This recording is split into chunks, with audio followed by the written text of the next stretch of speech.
Hello friends, welcome back to our channel. నేను మీ హేమ. ఈరోజు వీడియోలో సబ్జా సీడ్స్ వాటర్ తయారీ విధానము మరియు సబ్జా సీడ్స్ వాటర్ తీసుకోవడం వల్ల కలిగే ప్రయోజనాలు ఏంటో తెలుసుకుందాం. దీనికోసం ముందుగా ఒక బౌల్లోకి 2 టేబుల్ స్పూన్స్ వరకు సబ్జా సీడ్స్ని అయితే తీసుకోవాలి. సబ్జా సీడ్స్ తీసుకున్న బౌల్లోకి కొన్ని వాటర్ని అయితే యాడ్ చేసుకోవాలి. వీటిని ఒకసారి బాగా మిక్స్ చేసి ఒక 20 మినిట్స్ వరకు అయితే నానబెట్టుకోవాలి. ఇప్పుడు ఒక గ్లాస్ తీసుకొని ఆ గ్లాస్లోకి కొన్ని వాటర్ని అయితే యాడ్ చేసుకోవాలి. ఇప్పుడు నానబెట్టుకొని పక్కన పెట్టుకున్న సబ్జా సీడ్స్ని అయితే 2 టేబుల్ స్పూన్స్ వరకు కూడా గ్లాస్లోకి యాడ్ చేసుకోవాలి. ఇప్పుడు వాటర్ని అంతా కూడా ఒకసారి బాగా మిక్స్ చేయాలి. గింజలు లేకుండా తీసి ఒక బౌల్లోకి పక్కన పెట్టుకున్న లెమన్ జ్యూస్ని కూడా ఇందులోకి యాడ్ చేసుకోవాలి.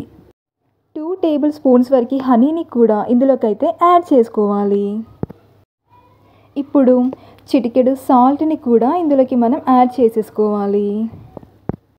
ఒకసారి బాగా మిక్స్ చేయాలి. అంతే, సబ్జా సీడ్స్ వాటర్ అయితే రెడీ.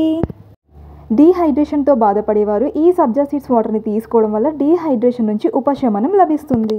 అలాగే వెయిట్ లాస్ అవ్వాలనుకునేవారు సబ్జా సీడ్స్ వాటర్ని తీసుకోవడం వల్ల వారికి మంచి రిజల్ట్ అయితే వస్తుంది.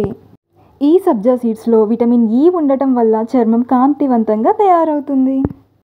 అంతేకాకుండా మలబద్ధకంతో బాధపడే వారికి మంచి రిజల్ట్ని ఇస్తుంది. ఇలాంటి మరిన్ని వీడియోస్ కోసం నా ఛానల్ని సబ్స్క్రైబ్ చేయండి, లైక్ చేయండి. Thanks for watching.